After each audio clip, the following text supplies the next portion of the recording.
राज कबीले का एक शख्स आया नबी करीम की बारगाह में। किस तरह आया मेरा पस मंजर सुनिएगा। वो कहता मैं छोटा सा बिजनेसमैन था, तो मैं ना थोड़ा थोड़ा काम करता था। मैं मक्के के दाएं बाएं जो गांव थे, बनु आराश एक कबीला था, तो उस गांव से मैं 2-4 जानवर खरीदता, मक्के ला के मैं 1-2 दिनार नफा लेके बेच देता। व्यापारी कहते हैं अपनी जुबान में, तो कहते मेरा ये कारोबार था। एक दफा मैं 2 ऊँट लेके मक्के आया, तो मक्के में मैंने शोर सुना कि यहाँ एक जादूगर है, माज़अल्लाह साहिर है, कहा है ना उसके करीब कोई ना जाए। कहते हैं शोर मैंने सुना, मैंने कहा चलो नहीं जाते। कहते वो 2 ऊँट मैंने बेचे तो मेरी कम नसीबी देखो कि बेच मैंने अबू जाल के हाथ दिए। ऊँट खरीद लिए तो मुझे कहने लगा कल पैसे ले लेना। मैंने कहा घर कहाँ है? कहने लगा फलां गली में, फलां मोहल्ले में, फलां जगह मेरा घर है। कहते हैं मैं मजबूर था, छोटा सा कारोबारी था, मैं बड़ा बिजनेसमैन नहीं था। अगले दिन मैं उसके घर गया, मैंने कहा पैसे, तो कहने लगा कल आना। कहते मैंने कहा कि ये बड़ा आदमी है, कहीं बिगड़ गया तो मैं पैसे कैसे लूंगा। मैं चुप करके आ गया। 2 रातें मुझे चौक में सोते हुए हो गई, ना तो मेरा कोई रिश्तेदार था, ना कोई जमाना था होटलों का, मजबूरी थी।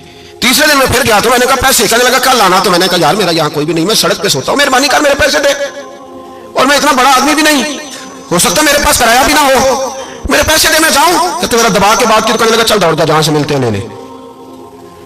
ये ताजर जब डूबते हैं तो ये खुदकुशियां करते हैं, इसलिए कि जिस आदमी की असल जड़ डूब जाए वो किधर जाएगा बेचारा।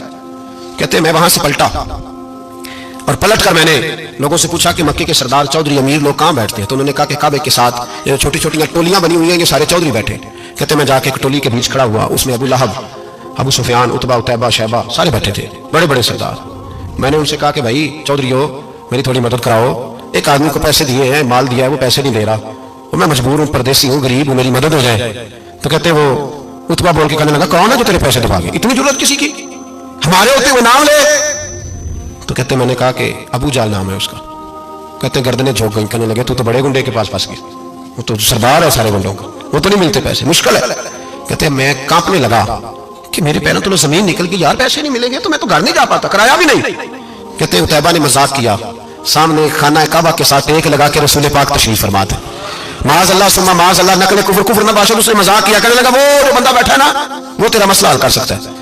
कहते उसने मजाक किया, बाकी ताली लगा के हंसने लगे। मुझे समझ ना आई, बेचते भी हैं, मजाक भी उड़ाते, पर डूबते को तिनके का सहारा में चला गया। अल्लाह के रसूल वजीफा पढ़ रहे थे, तो मैं डरते डरते कि मेरा कहीं ये सहारा भी ना चला जाए, मैं डरते डरते पीछे बैठ गया कि हुजूर फारग होते हैं, तो गरीब आदमी डरता है ना चौधरी साहब बिगड़ ना जाए। तो उसी पस मंजर में मैं डर रहा हूँ कि कहीं कोई बात ना हो जाए, फारग होते हैं तो बात करता हूँ, लेकिन कुर्बान जाऊं। अभी मैं बैठे था, मेरे नबी ने रुख मेरी तरफ फेर लिया। कहते मैं परदेसी था, मेरा कोई अपना नहीं था। 2 जुमले नबी पाक ने कहे और मुझे यूं लगा कि बिछड़ी हुई मां मुझे मिल गई है। 2 जुमले नबी पाक ने, पहला जुमला फरमाया भाई परदेसी लगते हो, और दूसरा जुमला कहा परेशान लगते हो। कहते मेरे आंसू यूं निकले जैसे नहरें बहती हैं। मैंने कहा महबूबा मैं तुझे जानता तो नहीं, पर परदेश में लुट गया, शाला परदेसी कोई भी ना थी वे, कख जुना तो पारे। हुजूर एक आदमी ने पैसे दबा लिए। कहते जब मैं रोया तो नबी पाक ने ना नाम पूछा उस बंदे का, ना काम पूछा, मेरी गर्दन पे थपकी दी, फरमाया फिक्र ना कर, जैसे तो कहेगा वैसे ही हो जाएगा। काम भी नहीं पूछा, नाम भी नहीं पूछा, हुजूर ने बाजू थामा, घर लाए, और हुजूर ने टूटी हुई चटाई पर बिठाया, और अल्लाह का लाडला नबी अपने मुकद्दस हाथों में मेरे लिए खजूरें लाया, और हुजूर मेरे लिए दूध लाए। करीम ने मुझे खजूरें खिलाई, दूध पिलाया, और फरमाया जब तसल्ली हो गई, मैं कई दिनों का भूखा था, जी भर के मैंने खाया। अब हुजूर ने फरमाया बात क्या है? हुजूर इस तरह मैंने पैसे दिए, माल दिया, ऊँट दिए, पैसे नहीं देता, बंदा कौन है? काबू जाल। कहते हुजूर ने फरमाया फिक्र न कर।